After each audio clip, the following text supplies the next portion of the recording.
જિગીશા પટેલે અમિત કૂટ કેસમાં એવું તે શું કહ્યું કે અચાનક તેમની સાથે લોકો કરી રહ્યા છે આવું?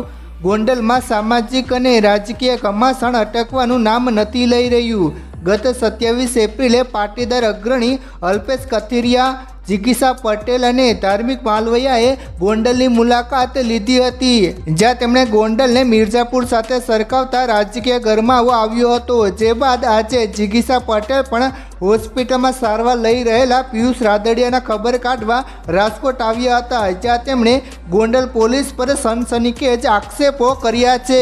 મિત્રો, રાજકોટ પહોંચેલા પાટીદાર મહિલા અગ્રણી જિગીશા પટેલે હોસ્પિટલમાં સારવાર લઈ રહેલા પિયુષ રાદડિયાની મુલાકાત લીધી હતી। પિયુષ રાદડિયા યુટ્યુબર બની ગજેરાને મટીરિયલ પૂરું પાડવા અને કોઈ પણ વિરુદ્ધ બફાટ કરવા માટે રૂપિયા આપવાનો આરોપી છે।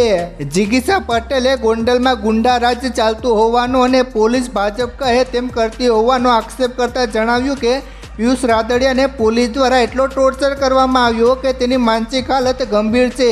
પિયુષને તેના બંધારણીય અધિકારો પણ પૂરા આપવામાં આવ્યા નથી। ખુદ પોલીસ પણ આ ષડયંત્રમાં સામેલ છે। અગાઉ જૂનાગઢના રાજુભાઈ સોલંકી, જેમના દીકરા પર જુલમ થયો, ત્યારે તેમણે ગોંડલમાં આવીને જયરસિંહ સામે આવા જ બુલંદ અવાજો કર્યા હતા, જેના થોડા સમય બાદ તેના પર ગુજસી ટોક લાગી જાય છે। નિખિલ ડોંગા જ્યારે જયરસિંહના પરિવાર સામે બંધ પોકારે છે તો તેના પર પણ ગુજસી ટોક લાગી જાય છે।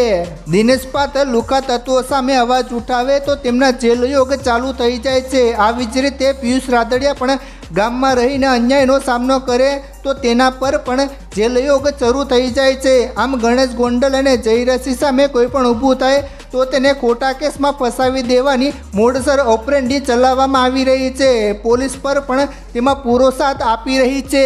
અમિત કૂટ આપઘાત મામલે જિગીશા પટેલે જણાવ્યું કે તેના પર દુષ્કર્મનો કેસ દાખલ થયો હતો, ત્યારથી તે ફરાર હતા। આ 2 દિવસ દરમિયાન તેઓ કોની સાથે અને ક્યાં હતા તેની તપાસ થવી જોઈએ।